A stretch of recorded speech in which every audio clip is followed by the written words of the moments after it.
오늘 우리에게 주신 하나님의 말씀은 마태복음 1장 1절 말씀입니다. 아브라함과 다윗의 자손 예수 그리스도의 계보라. 예수님 족보의 핵심은 이것입니다. 누구의 자손이다? 아브라함과 다윗의 자손으로 우리 예수님이 오셨다는 것입니다. 아브라함과 다윗은 구약에서 가장 중요한 인물이기도 하지만 제가 죄송합니다. 잠옷을 보니까 갑자기 아이 기도를 못했네요. 제가 설교하고 기도하도록 하겠습니다. 나와주세요. 이따가. 죄송합니다. 오늘 중요한 일이 있었는데 잠시 다시 돌아오겠습니다. 아브라함과 다윗의 자손이다, 이 말은요, 이 구약에서 굉장히 중요한 인물인데 어떤 인물이냐? 우리 하나님께서 직접 언약을 주셨던 몇 안 되는 인물입니다. 아브라함과 다윗은요, 하나님으로부터 직접 언약을 받은 자들입니다. 그렇다면 언약이 무엇입니까, 성도님들? 언약이란 그 죄로 인해 깨어져 죽은 인간과 그 하나님을 떠나 있는 세상을 향한 하나님의 구원 계획이요, 하나님의 모든 역사를 이루실 하나님의 그 계획이 언약입니다. 하나님께서요, 그 언약을 아브라함과 다윗을 비롯한 몇몇 특별한 하나님의 택함 받은 자들에게 주시죠. 그렇다면 왜 언약을 주셨는가? 그것은 하나님이 최초의 약속을 다시 회복시키고자 하심입니다. 그럼 최초의 약속은 어디에 있는가? 아담입니다. 하나님께서 아담과 하와를 창조하실 때 그들에게 하나님의 계획과 하나님의 뜻을 알려주십니다. 이것이 바로 창세기 1장 28절에 나와 있는 하나님의 사람과 하나님의 세상을 향한 계획이었습니다. 우리 창세기 1장 28절 말씀을 함께 제가 읽겠습니다. 하나님이 그들에게 복을 주시며 하나님이 그들에게 이르시되 생육하고 번성하여 땅에 충만하라. 땅을 정복하라. 바다의 물고기와 하늘의 새와 땅에 움직이는 모든 생물을 다스리라 하시니라. 아멘. 이것이 하나님의 아담을 향한, 그리고 온 인류를 향한 그분의 계획이었습니다. 저는 어렸을 때 이렇게 외웠어요. 생번충정다. 이렇게 성경 외워보셨습니까? 5가지가 있다는 거죠. 하나님 창세기 1장 28절에 모든 인간을 위한 하나님의 언약이 뭐라고요? 생, 번, 충, 정, 다. 생육하고 번성하고 충만하고 정복하고 다스려라. 이게 인간을 향한 하나님의 계획이었습니다. 근데 이 5가지 계획을요, 잘 살피면 이것은 크게 2가지로 나눠집니다. 첫 번째는 세 가지. 생육하고 번성하고 충만하라. 이것은 무엇을 향한 약속이냐면 씨앗입니다. 민족입니다. 번성해야 된다는 거죠. 자손이 풍성히 거해야 된다는 것입니다. 두 번째 약속은 무엇이냐? 정복하고 다스려라. 이것은 뭐에 대한 예언이냐면 왕권입니다. 하나님의 나라와 그 권위에 대한 언약이 다스릴 것에 대한 네 번째와 5번째에 담겨 있는 것입니다. 그러나 잘 아시듯이 아담은 죄를 범함으로 하나님의 나라에서 추방당합니다. 그리고 하나님의 이 언약이 깨어질 위기를 만나죠. 하나님께서는요, 아담 이후에 택한 하나님의 백성을 통해 이 언약을 다시 회복시켜 가십니다. 요즘 우리가 보고 있는 아브라함이 그 첫 번째 인물인데, 하나님께서 아브라함을 부르셨을 때 최초의 언약이 무엇인가? 창세기 12장 우리 1절부터 3절까지 말씀을 제가 한번 읽겠습니다. 여호와께서 아브라함에게 이르시되 너는 너의 고향과 친척과 아버지의 집을 떠나 내가 내게 보여줄 땅으로 가라. 내가 너로 큰 민족을 이루고 내게 복을 주어 내 이름을 창대하게 하리니 너는 복이 될지라. 너를 축복하는 자에게는 내가 복을 내리고 너를 저주하는 자에게는 내가 저주하리니 땅의 모든 족속이 너로 말미암아 복을 얻을 것이라 하신지라. 아멘. 아브라함 언약의 핵심이 무엇이냐면 2절에 나와 있는데 내가 너로 큰 뭘 이룬다? 민족을 이루게 하겠다. 다른 데서 아브라함을 하나님이 찾으실 때는요, 또 뭘 약속하시냐면 내 자손이 하늘의 별과 같이 많을 것이다. 그래서 하나님께서 아브라함에게 주셨던 그 언약의 핵심은요, 씨에 관한 것입니다. 민족에 관한 것입니다. 그래서 아브라함을 다른 말로 뭐라고 불러요? 이스라엘의 민족의 아버지라고 불러죠. 아브라함뿐만 아니라 사라의 이름도 민족의 어머니. 아브라함은요, 하나님께서 최초에 아담에게 주셨던 생육하고 번성하고 충만할 것에 대한 그 회복을 담겨져 있는 소망이 바로 이 아브라함 언약입니다. 그러나 아브라함 언약에서 다 다뤄지지 않은 것이 있습니다. 뭐가 빠졌어요? 정복하고 다스려라. 왕권에 대한 이 언약이 빠져 있는 듯한 느낌을 받습니다. 하나님께서는 오랜 시간이 지나고 다시 한 명을 부르십니다. 그게 누구냐? 다윗입니다. 그리고 하나님께서는 다윗과 언약을 주는데 그게 그 유명한 사무엘하 7장입니다. 성경에서 굉장히 유명한 작인데요. 이걸 다윗 언약이라고 하죠. 어떤 내용들이 담겨 있는가? 8절부터 9절을 제가 먼저 한번 읽어보겠습니다. 그러므로 이제 내 종 다윗에게 이와 같이 말하라. 만군의 여호와께서 이와 같이 말씀하시기를 내가 너를 목장 곧 양을 따르는 데에서 데려다가 내 백성 이스라엘의 주권자로 삼고 내가 가는 모든 곳에서 내가 너와 함께 있어 내 모든 원수를 내 앞에서 멸하였은즉 땅에서 위대한 자들의 이름같이 내 이름을 위대하게 만들어 주리라. 아멘. 사무엘하 7장은 다윗 언약입니다. 하나님께서 다윗의 왕권을 이야기하시면서요, 그 나라의 보장을 축복하면서 축복을 해주십니다. 그리고 16절 참 유명한 구절인데요. 여기 나면 우리 다 같이 한번 읽어볼까요? 함께 읽겠습니다. 시작. 내 집과 내 나라가 내 앞에서 영원히 보존되고 내 왕위가 영원히 견고하리라 하셨다 하라. 아멘. 다윗 언약의 핵심은 왕권입니다. 하나님은요, 다윗을 이스라엘의 사울 이후로 최초로 하나님 마음에 합한 자였을 뿐만 아니라 이스라엘의 왕권을 상징하는 자로 그를 세워주셨습니다. 그리고 언약을 주시면서 영원한 나라를 보장하셨습니다. 하나님이 아담에게 주셨던 정복하고 다스려라 라는 그 언약의 회복이 다윗 언약 안에 담겨 있는 것이죠. 그래서요, 아브라함과 다윗의 자손이다 이렇게 말하면 이것보다 더할 나위 없이 좋은 말씀이 없는 거죠. 하나님이 약속하신 민족의 회복과 왕권의 회복을 이어받을 그분이 바로 예수 그리스도다라는 것이 마태복음 1장 1절의 진술입니다. 오늘 그럼 이 족보를 통해 오신 예수님, 아브라함과 다윗의 자손으로 오셨던 그분은 과연 어떤 과정을 통해 이 땅에 오는가? 이것이 제가 오늘 좀 더 주목해서 우리가 살펴보고자 하는 말씀입니다. 1절이 큰 그림이었다면 2절부터 16절은요, 아담으로부터 예수님이 오시기까지의 그 과정을 이제 설명합니다. 2절부터 6절 말씀을 제가 한번 읽어보겠습니다. 아브라함이 이삭을 낳고 이삭은 야곱을 낳고 야곱은 유다와 그의 형제들을 낳고 유다는 다말에게서 베레스와 세라를 낳고 베레스는 헤스론을 낳고 헤스론은 람을 낳고 람은 아비나답을 낳고 아비나답은 나손을 낳고 나손은 살몬을 낳고 살몬은 라합에게서 보아스를 낳고 보아스는 루색에서 오벳을 낳고 오벳은 이새를 낳고 이새는 다윗 왕을 낳으니라. 다윗은 우리아의 아내에게서 솔로몬을 낳고. 여기 아브라함부터 솔로몬까지 사람들의 이름이 쭉 소개되고 있습니다. 아브라함이 누구를 낳아요? 이삭을 낳고 이삭은 야곱을 낳고.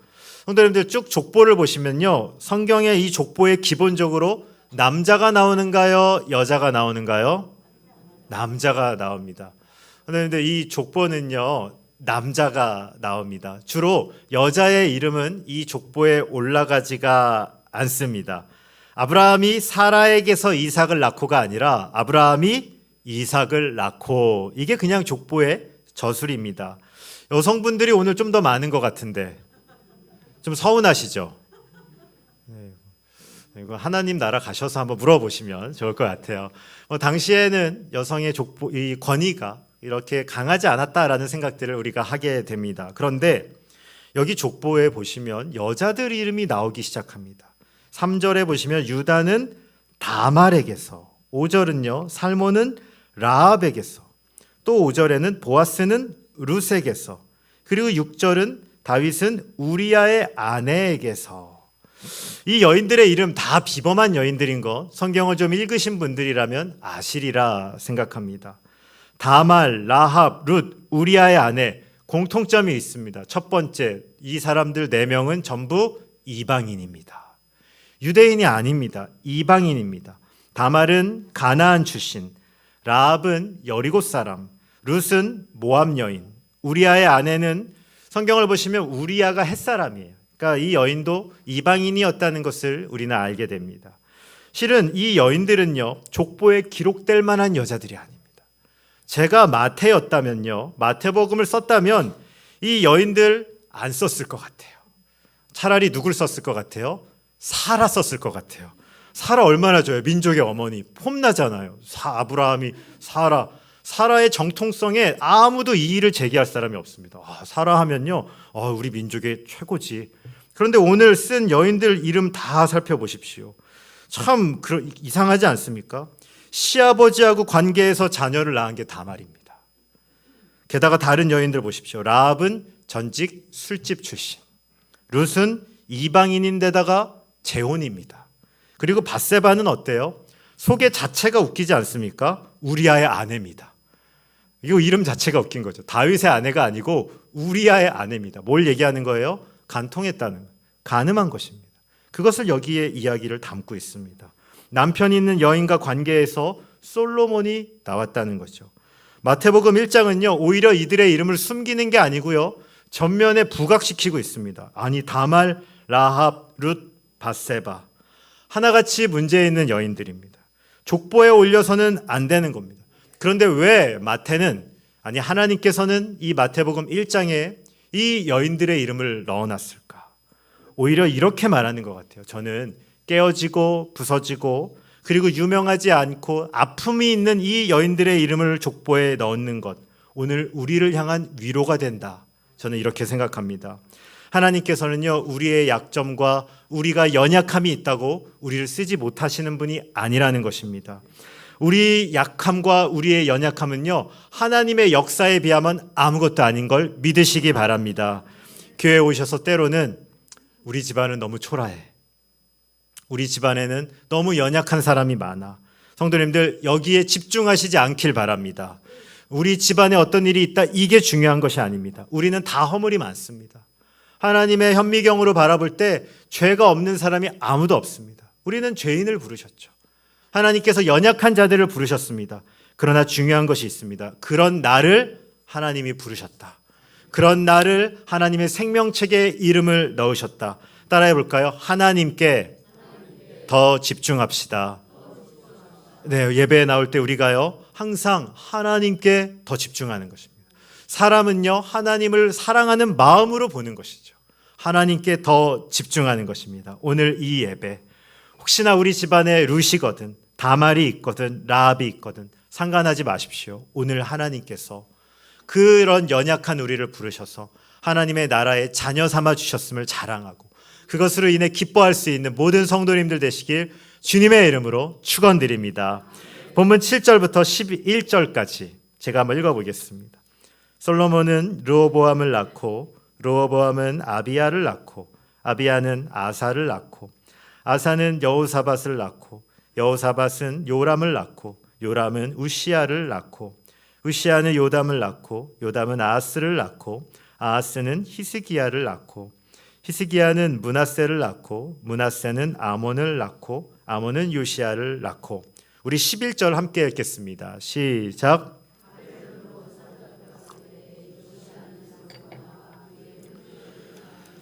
아멘. 7절부터 11절을 보시면 우리에게 좀 익숙한 이름들입니다. 이스라엘 왕들의 이름이 쭉 나오고 있습니다. 솔로몬을 시작해서 주로 남유다 왕국의 왕들의 이름이 쭉 나열되고 있습니다. 그런데 이 족보에서 아주 독특한 것은 11절입니다. 11절을 보시면요, 어디로 사로잡혀 갈 때? 바벨론으로 사로잡혀 갈 때, 이렇게 족보에 서술되어 있습니다. 사람 이름으로 가득한 이 족보에 유일하게 어떤 사건이 나온 게 이 11절입니다. 지금 족보에는요, 어떤 사람의 사건이 나온 적이 없어요. 근데 11절, 바벨론으로 사로잡혀 갈 때, 이것은 우리 주전 586년 바벨론 느부갓네살에 의해서 남유다가 마지막으로 멸망한 사건을 다루고 있는 것입니다. 그런데 이스라엘 백성에게 있어서 가장 삶의 중심은 성전이었습니다. 그리고 하나님을 예배하는 그 예루살렘 성전은 그 민족의 자존심이었습니다. 하나님이 설마 우리를 버려도 이 성전은 버리지 않으실 거야. 북이스라엘이 먼저 멸망할 때도 이스라엘은 자신감이 있었어요. 아니, 북이스라엘은 성전이 없잖아요. 그들은 산당밖에 없었습니다. 우상에게 절하는 산당만 있지 하나님께 예배하는 성전이 없잖아. 우리는 안 망해. 그러나 586년 바벨론에 의해서 예루살렘 성전이 무너집니다. 이방인들이 와서 성전의 여러 가지 중요한 도구들을 다 훔쳐갑니다. 그리고 이스라엘에서 좀 쓸만한 사람들은 다 잡아서 포로로 끌고 갑니다. 그것이 이제 나온 게 다니엘 그런 자지들이 끌려가는 것이죠. 나라로서 굉장히 비참한 일을 겪습니다. 이스라엘 역사에서요 가장 수치스러운 순간이에요. 바벨론에 사로잡혀 갈 때. 몇 주 전에 시편 말씀도 한번 했죠. 바벨론 포로로 끌려갈 때. 바벨론 포로로 끌려갈 때 이스라엘 백성이 조롱을 당합니다. 또 찬양해봐. 너 예배해봐. 이스라엘 백성이 너무너무 눈물을 흘리면서 그 시편을 기록하지 않습니까? 민족에게 있어서 가장 수치스러운 사건을 지금 오늘 이 족보에 기술하고 있는 것입니다. 저는 이런 생각해 봤어요. 성도님들께서 만약에 족보 쓰신다면 어떤 사건 쓰시겠어요? 좋은 거 쓰지 않으시겠어요? 이스라엘도 하나님하고 좀 멋진 시간들이 있었어요. 저 같으면 홍해가 갈라질 때 뭐 이런 거 있잖아요. 뭐 삼손이 막 뭐 무너뜨릴 때 좀 멋있는 사건들. 하나님이 우리를 도와서 엘리야가 승전했을 때 뭐 이러면은 우리 민족 좀 자부심 있잖아요. 근데 바벨론으로 끌려갈 때 참 유일하게 기록된 사건이 바로 이 사건입니다. 왜 오늘 족보에 하나님께서는 이 바벨론으로 끌려갔을 때를 썼을까요? 어쩌면 우리 인생에게 있어서 하나님이 가장 멀리 계신 것 같고 하나님이 나를 전혀 돕지 않는 것 같고 하나님이 나를 떠난 것 같이 느껴졌던 그 시간, 바벨론으로 끌려갈 그때도 하나님은 이스라엘을 알고 계셨다는 것입니다. 오늘은 우리의 환경이 정말 최악이라고 생각될 때, 하나님이 전혀 없는 것 같은 시간을 지나갔을 때 나중에 우리가 깨닫는 것이 있습니다. 아마 여기 예배하시는 성도님들 많이 겪으셨을 텐데 하나님을 깊게 만나고요. 저도 이렇게 살다 보면 어려웠던 시간들이 있거든요. 그때 하나님께 많이 기도했습니다. 하나님, 그 장소에 가서도 기도한 적이 있어요. 하나님, 제가 여기 있을 때 굉장히 힘들었는데 왜 저에게 그 시간들을 주셨어요? 그때 하나님이 계속 주시는 말씀은 거의 비슷한데 내가 그때도 너와 함께 했다라는 것입니다. 내가 그때도 너를 붙잡고 있었다는 것이고 오히려 그 사건을 통해 내가 너를 보호했다라는 말씀을 굉장히 많이 들었습니다. 이해할 수는 없었습니다. 마음은 참 우리는 다 알 수가 없어요. 그러나 하나님이 항상 우리에게 주시는 말씀은 내가 그 순간에도 너를 떠나지 않았다는 것입니다. 오늘 예배하시며 때로는 하나님의 임재를 떠난 것 같고 하나님이 계시지 않는 가장 어두운 시간을 보내고 계신 성도님들 계십니까? 바벨론으로 사로잡혀 갔던 그 시간들을 보내고 계신 분들 계십니까? 그러나 잊지 마십시오. 하나님은 절대로 그 순간에도 떠나지 않고 오늘 역사를 기록하며 오히려 이렇게 말하는 것 같아요. 너희가 바벨론으로 끌려갔을 그 가장 어두운 시간도 내가 너희와 함께 했다. 오늘 하나님의 그 말씀을 기억하시면 좋겠습니다. 오늘 이것을 믿는 우리에게 하나님이 또 주시는 말씀은 무엇일까? 12절부터 17절 말씀 제가 한번 읽어보겠습니다. 바벨론으로 사로잡혀 간 후에 여고냐는 스알디엘을 낳고 스알디엘은 스룹바벨을 낳고 스룹바벨은 아비웃을 낳고 아비웃은 엘리야김을 낳고 엘리야김은 아소르를 낳고 아소르는 사독을 낳고 사독은 아킴을 낳고 아킴은 엘리웃을 낳고 엘리웃은 엘르아살을 낳고 엘르아살은 mat단을 낳고 mat단은 야곱을 낳고 야곱은 마리아의 남편 요셉을 낳았으니 마리아에게서 그리스도라 칭하는 예수가 나시니라. 우리 17절 말씀 함께 읽겠습니다. 시작. 다윗까지 연례되어 다윗부터 바벨론으로 사로잡혀 갈 때까지 연례되어 바벨론으로 사로잡혀 간 후부터 그리스도까지 연례되더라. 아멘. 12절부터 16절을 보시면 바벨론 포로 이후에 그 족보가 나오고 있습니다. 여기 이름들 한번 보십시오. 스알디엘, 아비룻, 아소르. 그런데 여기 들어본 이름 있으십니까? 있다고 하시면 좀 약간 안 좋은데요. 왜냐하면 여기 써 있는 이름은 구약 성경에 단 한 번도 안 나온 사람들입니다. 그러니까 13절부터 15절은요 완전히 무명한 사람들입니다. 저 있을까 약간 겁냈네요. 있었어요 이렇게 보면은 그런 사람이 없었습니다. 13절부터 15절에 나온 사람은 단 한 번도 성경에 이름이 없는 자들입니다. 이 시기가 언제냐? 우리로 말하면 말라기부터 마태복음 전까지, 흔히 사람들이 말하는 그 침묵의 시대라고 말합니다. 그러니까 하나님의 말씀이 끊어진 시대입니다. 400년간 선지자를 통해 하나님이 아무에게도 하나님의 말씀을 계시하지 않습니다. 그런데 성도님들 잊지 마십시오. 세상은 침묵의 시기라고 말하지만 하나님은요 절대로 침묵한 적이 없습니다. 하나님은 하나님의 불꽃 같은 눈동자로 하나님의 이 족보를 기록하고 계셨습니다. 그리고 그들의 이름을 알고 계십니다. 그리고 그들의 이름을 여기 새겨 놓으셨다는 거죠. 오늘 그 혼탁한 시기에 하나님은 이 사람들의 이름을 기록하십니다. 스알디엘, 아비룻, 아소로.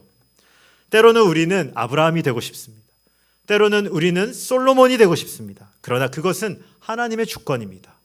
우리는 솔로몬으로 살 수도 있지만 그러나 대부분 우리는 아비룻으로, 아소르로 살아갑니다. 우리는 지극히 평범하게 이 땅을 살아갈 수가 있다는 것입니다. 어쩌면요 평범한 게 아니고요 너무너무 초라하게 살아갈 때도 있습니다. 내가 어떤 의미가 있을까? 내 삶을 하나님이 아실까? 아까 전에 바벨론 시기라도 말했는데 우리 상황과 환경이 너무 어려울 때 하나님이 정말 나를 아실까? 이런 의구심을 가질 때가 있습니다. 그러나 기억하십시오. 오늘 하나님께서는 이 예수 그리스도의 족보에 유명한 사람들의 이름만 쓴 게 아니고 전혀 알려져 있지 않은 이름 한 명 한 명을 직접 기록하면서 하나님 우리에게 이렇게 말씀하시는 거죠. 내가 너를 안다. 성도로 불렀다면, 우리가 예수님의 십자가를 믿음으로 고백했다면, 우리가 하나님의 자녀라면 내가 절대로 너의 이름을 잊지 않았다라고 하나님은 우리에게 말씀하시는 겁니다. 세상은 나를 모를 수 있습니다. 세상은 우리의 이름을 기억하지 못할 수도 있습니다. 여기에 있는 사람 단 한 번도 구약 성경에 이름 적혀 있지 않은 자들입니다. 그러나 하나님은 그들을 아십니다. 하나님은 그들의 이름을 주목하고 계십니다. 그리고 친히 예수님의 탄생하는 그 족보에 이름을 새겨 넣으셨다는 것이죠. 우리 함께 한번 따라해 볼까요? 하나님께서 나를 아십니다. 조금 부족한데요. 제가 기대하는 목소리보다. 우리 한번 가슴에 손을 이렇게 딱 한번 얹어 보십시다. 하나님께서 나를 아십니다. 아멘이시기 바랍니다. 하나님이 나를 아십니다. 하나님이 나를 아신다면 세상은 나를 몰라도 위로받습니다. 사람들은 나를 주목하지 않을지라도 위로받습니다. 우리가 하나님의 생명책에 이름이 적혀 있는 거죠. 오늘 성경은 우리에게 말씀하고 있습니다. 하나님이 안 계신 것 같은 가장 어두운 시기일지라도, 그리고 세상에 이름이 전혀 나지 않은 그 무명한 사람일지라도 하나님은 그러한 모든 시간과 어두운 과정을 뚫고 예수 그리스도를 준비하고 계셨다는 것입니다. 그러므로 내 삶에 하나님이 계시지 않는 것처럼 여겨질지라도 성도님들 감정에 속지 마십시오. 우리 신앙생활하면서 우리가 절대 속지 말아야 될 것이 있는데 감정에 속으시면 안 됩니다. 감정은요 그건 일시적인 것입니다. 우리는 어디를 놓고 살아야 되냐면 성도는 진리 위에 사는 자들입니다. 하나님의 말씀의 진리 위에서 나를 보는 것이죠. 감정은 있다가도 없는 것입니다. 그러나 진리는 영원한 것입니다. 하나님이 예수 그리스도의 십자가 보혈로 우리를 자녀로 불러주셨습니다. 그 진리 위에 나를 발견하시고 그 진리 위에 오늘 하루를 살 수 있는 우리 모든 성도님들 되시길 주님의 이름으로 축원드립니다. 결론입니다. 성탄을 기다리며 예수님의 탄생에 앞서 그분의 족보를 우리가 살폈습니다. 창녀같이 깨어져 있던 인생도 하나님의 부르심 안에 있으니 하나님은 그 족보에 이름을 올려넣으셨습니다. 바벨론 포로와 같이 가장 어두웠던 그 시간도 하나님이 기억하고 계시니 하나님은 족보에 그 이름을, 그 시대를 적어놨습니다. 구약에 단 한 번도 이름이 적혀있지 않는 아주 무명한 자를 하나님께서는 주목하고 계셨으니 그 족보에 이름을 적어 놓으셨습니다. 이 말씀 마태복음 1장은 오늘 우리가 어떻게 살아가야 될지에 대한 가르침을 주고 있습니다. 우리가 무명할지라도, 우리가 어려울지라도, 우리가 고통 중에 있을지라도 하나님께서는 우리를 주목하시며 우리를 하나님의 자녀로 불러주셨다는 것입니다. 큰 일을 하라는 것이 아닙니다. 비록 우리의 삶이 깨어졌을지라도, 우리가 연약할지라도 하나님이 나를 주목하심을 기억하며 하나님의 계획 앞에 우리의 삶을 맡겨드리는 것입니다. 오늘들 내가 내 인생을 끌어가면 내가 계획한 것밖에 못 살 것입니다. 그러나 우리의 인생을 초과하여 하나님께서 우리 인생을 향한 큰 그림을 갖고 계십니다. 하나님이 그 계획 가운데 우리를 불러주셨습니다. 오늘 우리 믿음으로 결단하며 하나님, 비록 저는 작고 연약하고 부족하지만, 그리고 우리는 깨어져 있고 약하지만 하나님의 역사 가운데 부르신다면 주님 저를 사용하여 주시옵소서. 이러한 큰 믿음으로 우리 예수님의 탄생을 준비하는 이 성탄의 계절 함께 기다리는 모든 성도님들 되시길 주님의 이름으로 축원드립니다.